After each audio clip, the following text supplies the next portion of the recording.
Any particular reason why this time around one of the candidates, frankly, is alleging about a rigged election, a rigged process? It's unusual. We saw that in the debate where Donald Trump was asked, will you accept the results? And basically said, it depends. I think it gave some folks pause about the precedents in our democracy, where historically, even if you go back to that very divisive election in 2000, where Al Gore lost very narrowly because of a few hundred votes in Florida, there were no riots in the streets. The tanks did not come out into the streets of Washington. Eventually, the Supreme Court ruled there'd be no further recounts, and that effectively made George W. Bush the president, and people went on. And Gore set a sort of precedent of graceful acceptance when he spoke in December of that year. So yes, like a number of other things that Mr. Trump has done, it's raised some questions and shown that he is a different type of candidate. How much this is weighing on the voters' minds? Well, it seems like it is going to be weighing somewhat, but will it be enough to tilt the race one way or the other? I think we'll have to wait now to Election Day. What about those who may ask you as to whether, in fact, this particular election, when you look at the playing field, to what extent is the political playing field leveled?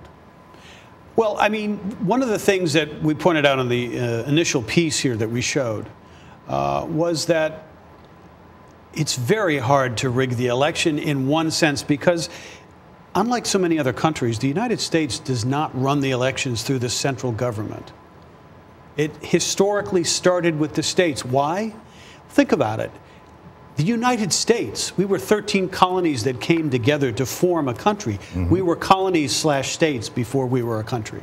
So the importance of states' rights, of states controlling certain processes is well documented in the United States. And therefore, just the very practicality of that makes it very difficult to try to rig anything. And we've had very few, relatively few instances of fraudulent ballots or rigged elections in our history.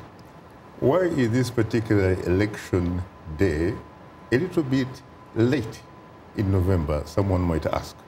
Well, it's traditionally, by law, the first Tuesday after the first Monday. So we're just getting a situation in November where this is about the latest it could be. And this was done historically. A lot of it was in keeping with trying to make sure farmers could vote, what day they could get to market. That's why they chose early November as the date. It was after the harvest and before the winter made it travel difficult. So there's a lot of things in our election traditions that go way back. Some of it need explaining, like the Electoral College, the fact that we do not elect by popular vote, but by the state-by-state electoral votes. You know, there